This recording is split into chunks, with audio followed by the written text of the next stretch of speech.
1 Samuel 29.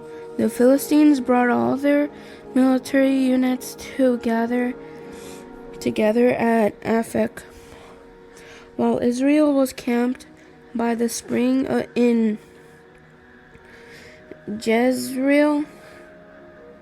As the Philistine leaders were passing in review with their units of hundreds and thousands, David and his men were passing in review behind them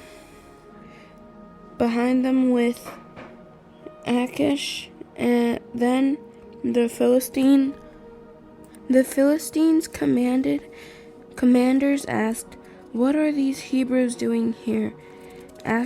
Achish answered the Philistines' commanders, "That is David, servant of King Saul of Israel. He has been with me a considerable period of time. From the day he defected until today, I've found no fault with him."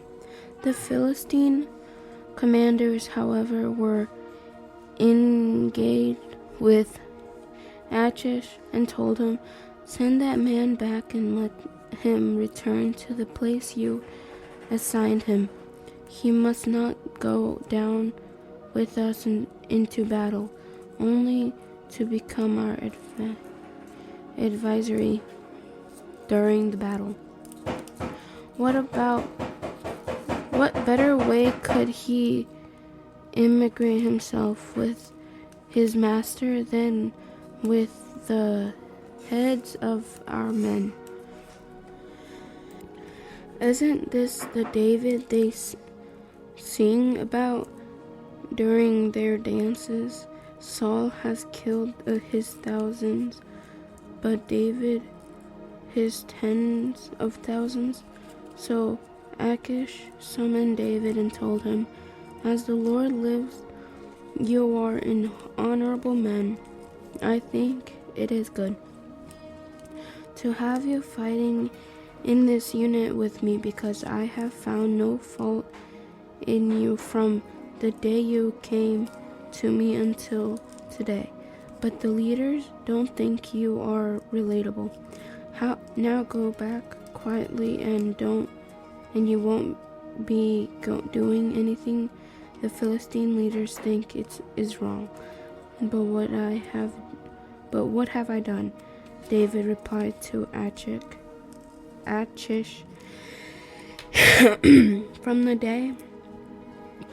From the first day I entered your service until today, what have you found against your servant to keep me from going to fight against the enemies of the Lord the king?"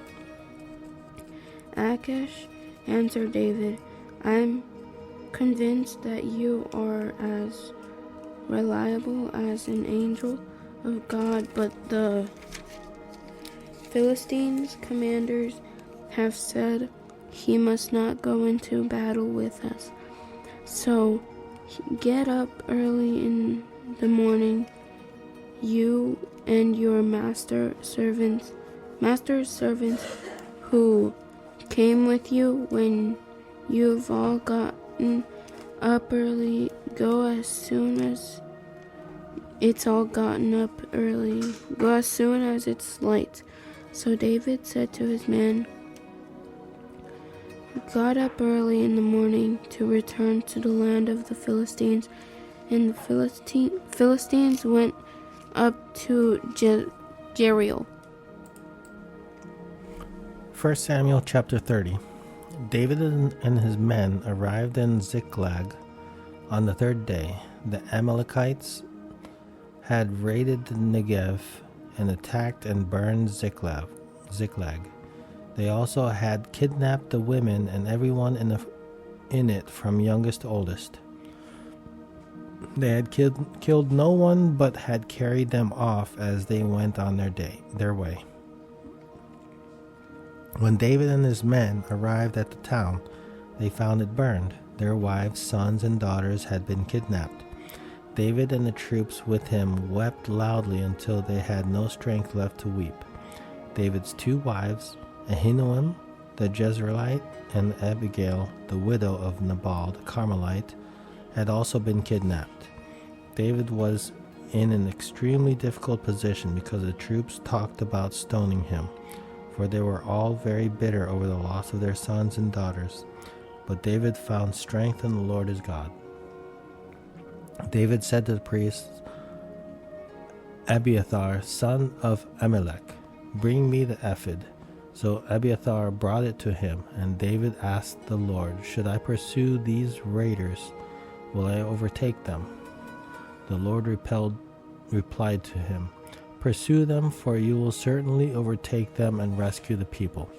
So David and the 600 men with him went.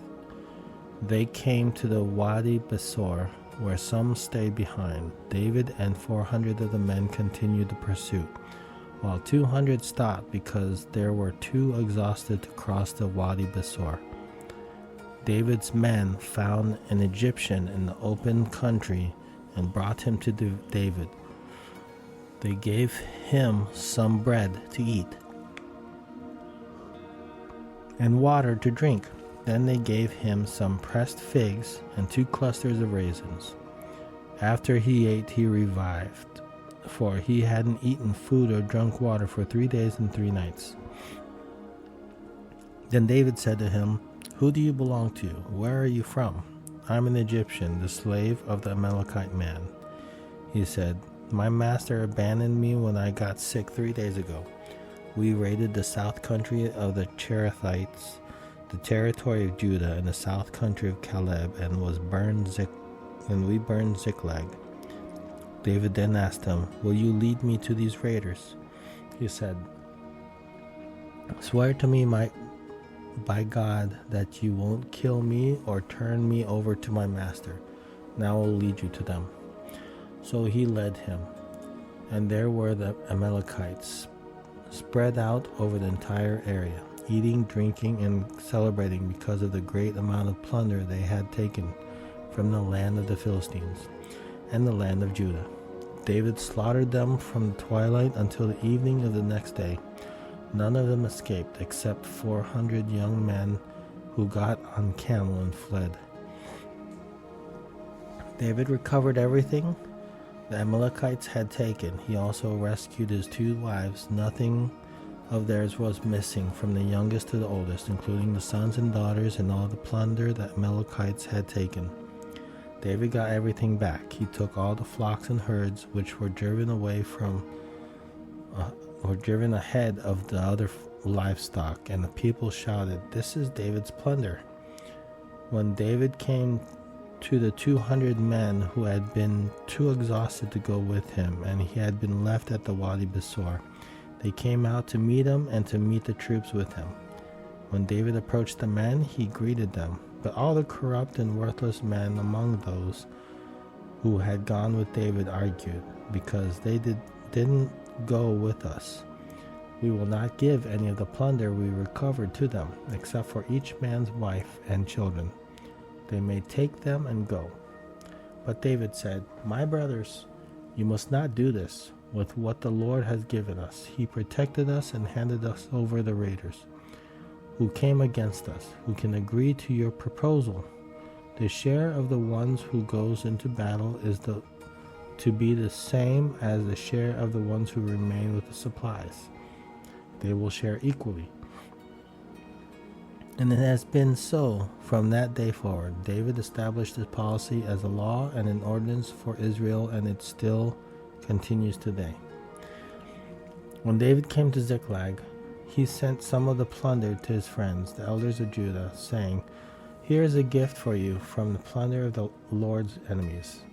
He sent gifts to those in Bethel, in Ramoth of the Negev, and in Jatir, to those in Aror, in Siphmoth, and in Eshtemoa, to those in Rakal, in the towns of the Jerahmeelites, and in towns of the Canaanites, to those in Hormach, in Borashan, and in the Athak, to those in Hebron, and to those in all the places where David and his men had roamed. 1 Samuel chapter 31. The Philistines fought against Israel, and Israel's men fled from them and were killed on the Mount Gilboa. The Philistines pursued Saul and his sons and killed his son, Jonathan. Abinadab and Malchishua.